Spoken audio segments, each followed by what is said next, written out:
Hey guys, so today we're coming to you from a bathroom. Yeah, true story. So when we were talking about our coffee talk, I had said I had to do some hair pieces and that if you wanted me to show you how to clean them and care for them, I would definitely do that. So here we are in the bathroom. Today we're gonna wash some hair pieces. So I thought I would bring you guys along with that. And if you have questions, just let me know. Okay, so first of all, this is how I store my hair pieces. I actually have like 4 boxes in the hair and wig closet, and yes, we do have a hair and wig closet, which just stores hairs, wigs, and I think there's a few extra historical pairs of shoes in there, but for the most part, it's just hairs and wigs. And I try to keep the colors separate in each box. This piece, I'm not actually gonna watch because this one was a new piece that I never did anything with. I just kind of balled it up and threw it in my hair one day. So, but this is, if you guys can see this, it's kind of a powdery mess. This is what my box of dark brown hair pieces look like. And so it's nice because when you travel to the various reenactments or living history events, you can, so each of my boxes has a different ribbon color on for designating what color of hair is in that box. And so I can just kind of grab and go. Normally I use these, like I don't wash them in between every show. That would just be really silly. But when it kind of comes around, for me, washing hair pieces is kind of like a once a year thing. Should it be done more? It could be depending on how often you use them. So I only do it once a year and I'm fine with that. And if you feel like you need to do it more, that's cool. So what you're gonna need to do first is take all of your hair pieces and find all the bobby pins. And while we're doing that, we're gonna get a bowl and we're gonna put some warm water in it. I think it'll just probably sit there. Okay. So while that's happening, and I will then zoom you guys over so you can see exactly how I'm doing this. Probably kind of loud with the water running. I'm going to start working on taking out all my bobby pins because they usually have a lot of bobby pins and hairpins in, and I haven't done that yet. So you can see, especially where, like, I don't know, can you see that? Where the powder likes to gather is in the area where all the hairs are looped on. This piece right here. Otherwise, it's not so bad. I'm pretty good about every time I use them, I always brush them out, and I kind of reset them with my curling rolls. So you know they get brushed out a lot. So the powder doesn't really stay in them. Are you warm? Okay. All right. So thank you guys for joining us. I appreciate it. So these are those same ones that I use for my Jane Austen curls that I also use as rolled up in my hair for like 1770 through 1790. Okay, that one's good, that one's good. And you can see some of these have the clips on them, the extension clips, and some of them do not. I don't particularly have a preference. I like that not all of mine have the clips on, because in the beginning I thought, well, you know, with my fine hair and stuff, I would need them, but after you get a few of them kind of clipped in, the other ones, like this one doesn't have a clip in there, the other ones that attach to it, you can use your bobby pins or your hair pins to attach the ones without the clips to the ones with the clips. So you don't always need to put those clips on.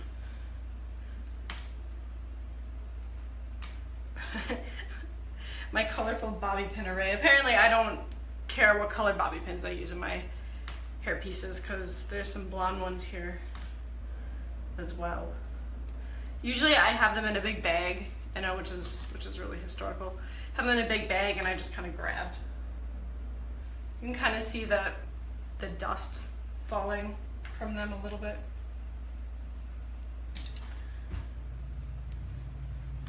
All right, almost done. What is going on here? Oh.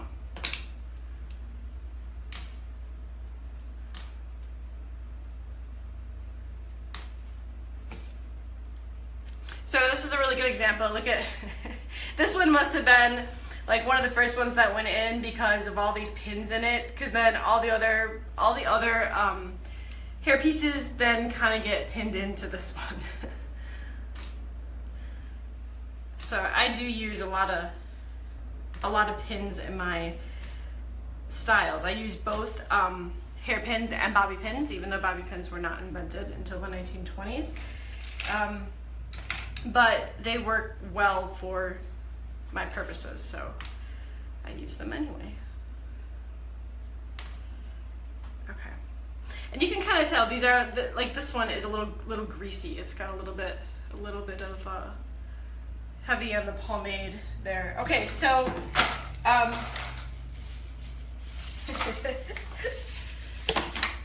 my collection of bobby pins will go back. Yeah, so you can see I have more bobby pins in here probably than hairpins. I use the bobby pins to secure the hair pieces onto my head, and then the hairpins are to dress the hair with. So like if I want to make sure everything's really smooth, or if I want the perfect curl, you know, I'll roll this up and I'll stick a hairpin in here for that perfect curl. So, all right, we're gonna set this aside. We're gonna move these over here, and then I'm gonna tilt you guys down here in just a second.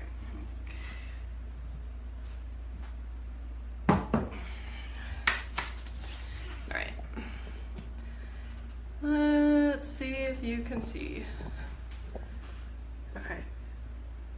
All right. So this is my water. It is just kind of lukewarm. It's not super hot.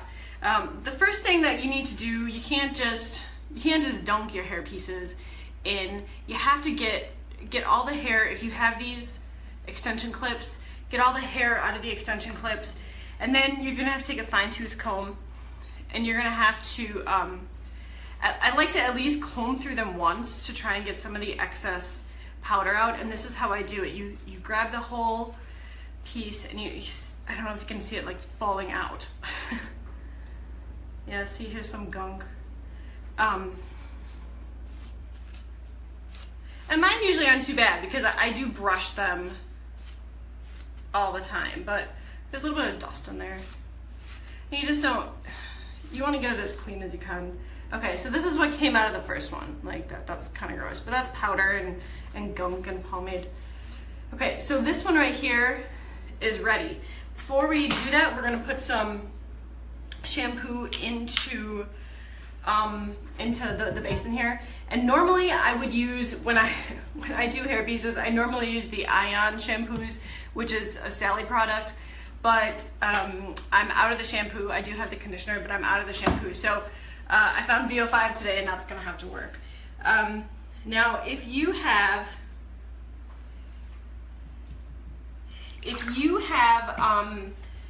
special hair pieces that are not human hair, usually they have a specific shampoo for you guys to use. So just remember, if you don't have human hair pieces, if they're synthetic, they do have like special wig shampoos and stuff for you guys. All my hair pieces are human hair, so I feel fine just using, you know, whatever shampoo I have.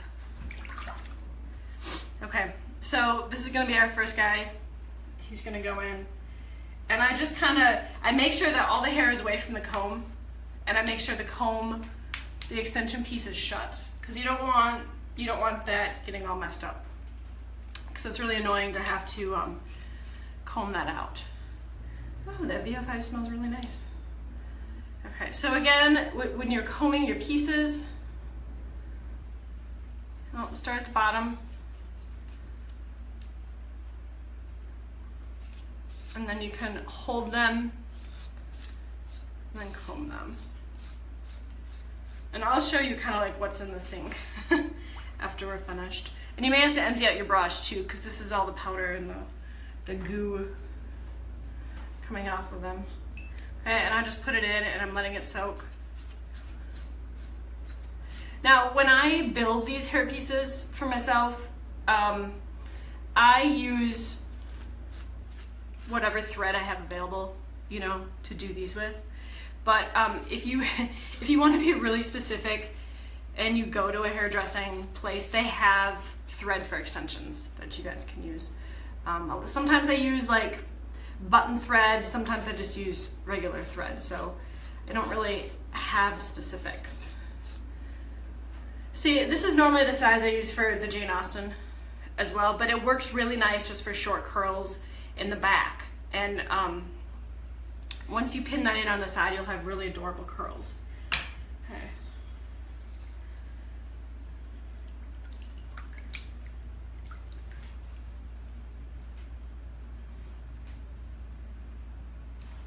Do you guys have any questions at all? Oh, why isn't it a she? What? Tell me what I said, Bo. Why isn't it a she? Okay, that's really gross. But okay, so this is a really good example of, this is what happens when you put powder and pomatum in your hair, right? And when you brush your hair out, this is taking the dirt and the gunk out of your hair that like a normal shampoo and conditioner would. So that is what you tend to see in your brushes when you do the, oh, let's see, this one got kind of wet. Wait, explain to me, why isn't it a she? What was I talking about? Well,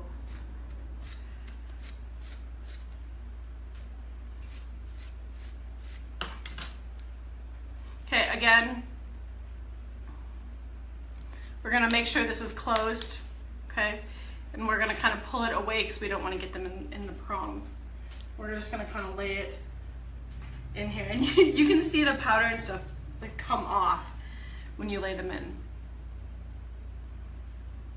Okay, so remember when you're combing, you're grabbing your pieces, but you're starting low. You always start low on your pieces. And by grabbing them really tightly, you know, you can brush kind of vigorously. You don't have to be as careful.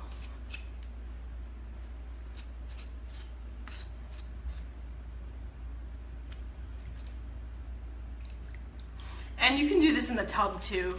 You know, I couldn't figure out how to get the tripod like in the tub for you guys. So that's why we're doing it in here. But it's kind of nice. Like when I wash my wigs, I always wash them in a big container like this versus washing them in the tub. So I do prefer that for wigs.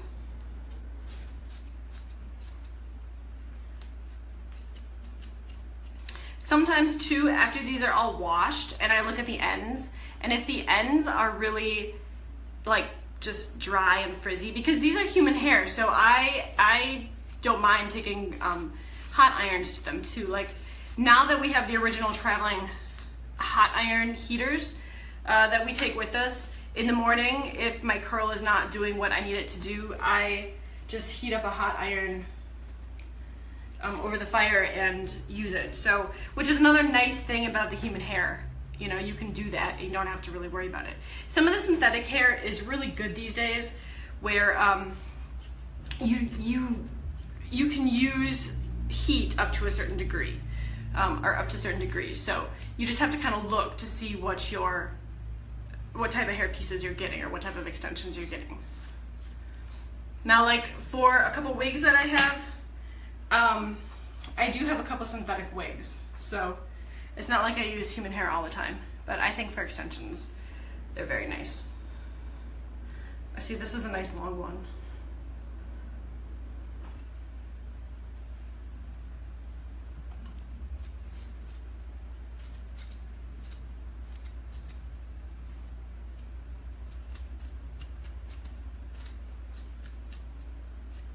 And eventually, you know, these will be really old and I'll make new ones. But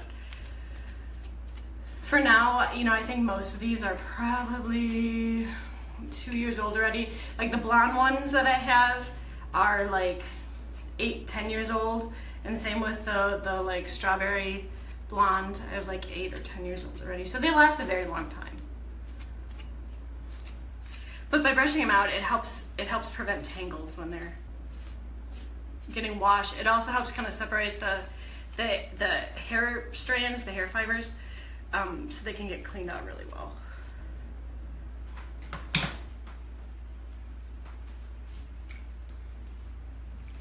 Okay, we're almost done. I have 2 more left.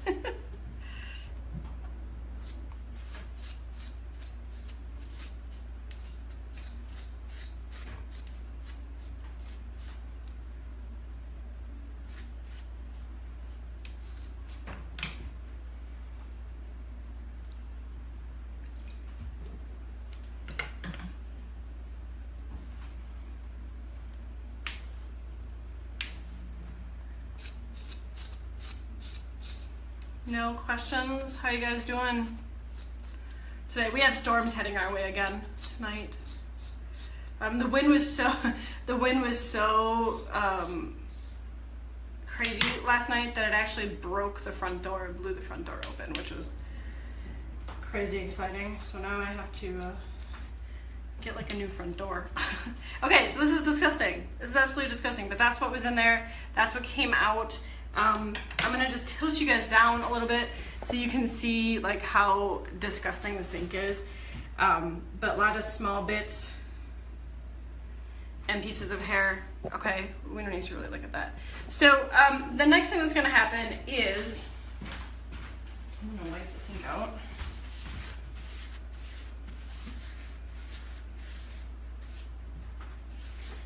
And I'm gonna throw all the other stuff away.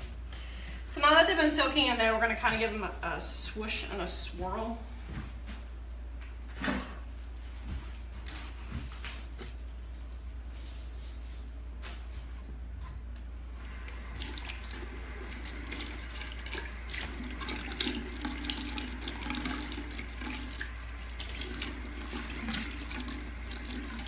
Okay.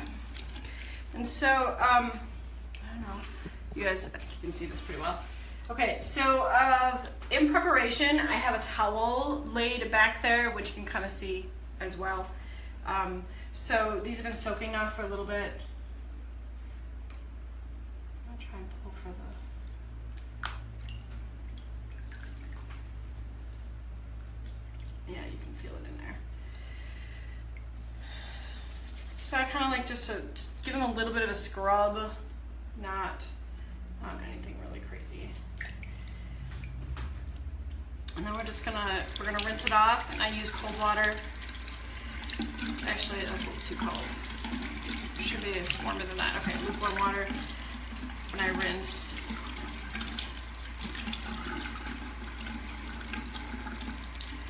And I'm not gonna put any conditioner on them because I'm gonna have pomatum go back in them right away, so they don't really need any conditioner. Now, if you were doing like hair pieces where you weren't using pomade, you know, then I would recommend putting in a conditioner.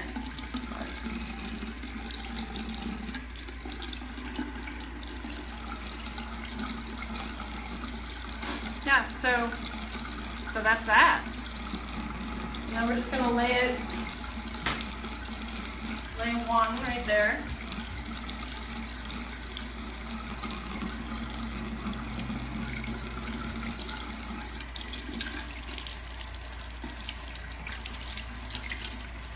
Rinse this out.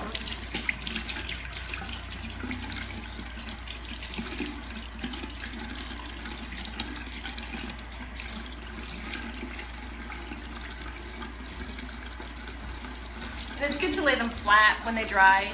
When you want them dried, oh, I grabbed that one. Oh, good. That one did not have a thing on it.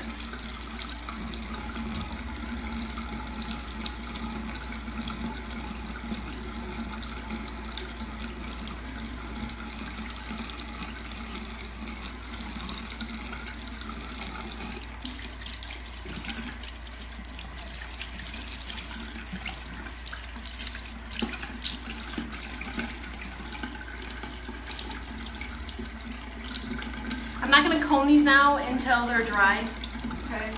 Or until they're at least semi-dry, because that's when you run the problems of possibly like breaking or damaging is when, and actually historical manuals will tell you that as well. Do not comb your wet hair, because that's when the comb is most injurious to the hair. It'll break it. So you're supposed to only comb your hair when it's dry.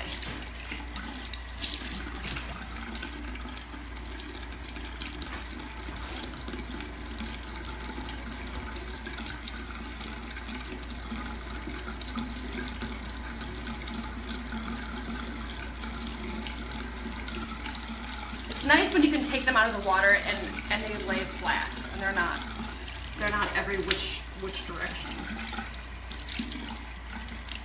So obviously, you know, your water should run clear. Like if you're still getting muggy water or brown water, you need to put them back in.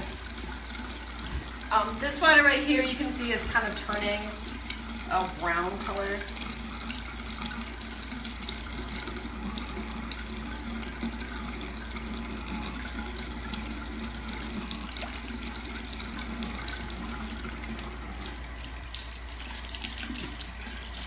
And if you wanted to have a pan of rinse water, you could too. You know, you don't have to do it this way.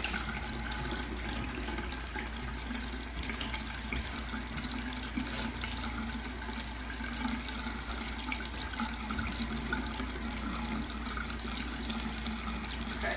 And see, by picking it up and carefully laying it in there, I didn't have any of the hair wrapping around the tines, because that's really annoying and it takes a long time to untangle that mess. So it's best if you can be very careful when you're working with them to try and keep the hair free from getting tangled.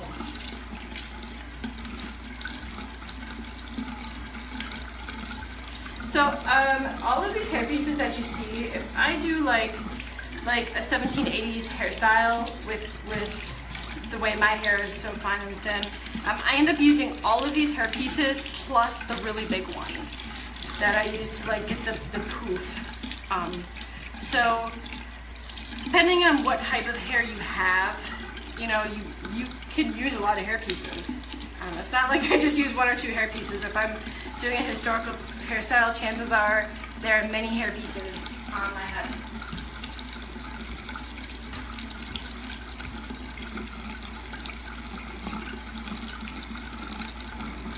Yay. See, so like this one looks really ratty and stuff down there. Once it dries, I'll have to see if I can comb it out or see if they just need to be trimmed, and I will trim them. So it is okay to trim your hair pieces.